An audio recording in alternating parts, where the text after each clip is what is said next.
It's just, one thing after another.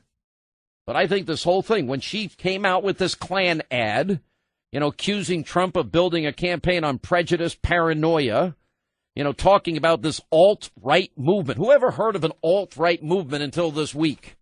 I'd never heard of it. Somebody said, well, Steve Bannon said he's an alternative right. Well, probably saying that he's not an establishment Republican that is weak and timid and feckless and visionless. What is this alt-right thing that they've come up with? A new name to describe anybody that's a conservative that actually believes we ought to have borders, that we should enforce the law, that we should build a wall? Somebody that recognizes it's a national security threat, somehow that's racist? Or we recognize that 95 million Americans out of work don't need more competition from illegal immigrants taking our jobs. 8 million illegal immigrants work in this country. Well, those would be American jobs, and then we'd be down to, let's see, 87 million Americans out of the labor force instead of 95 million Americans out of the labor force.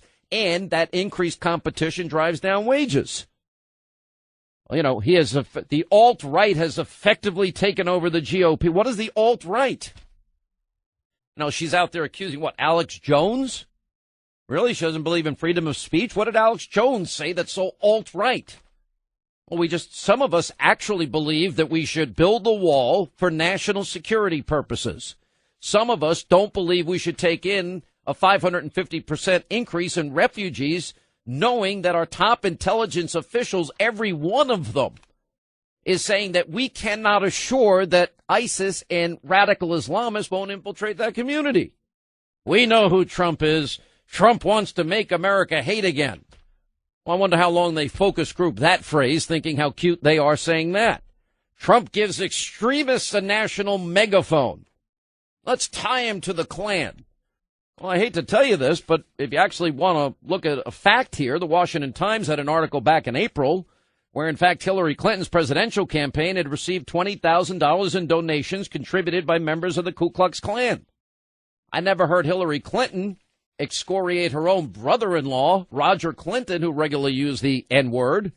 I didn't hear Hillary Clinton. She's still begging and pandering for the votes of groups like Black Lives Matters and pigs in a blanket and fry them like bacon. And what do we need? Dead cops. And when do we need them now? She seeks their advice on criminal justice matters. Hillary Clinton's out there seeking Reverend Al Sharpton. Reverend Al Sharpton called the first black New York City mayor the N-word multiple times and a whore. And then he went on to, talk about Greek and, a bad word for people that are gay and lesbian. Hillary Clinton takes money from countries that treat women, gays, lesbians, Christians, and Jews horribly, but they're doing it for a good cause, so therefore it's justified. No, it's not. That's like taking blood money as far as I'm concerned.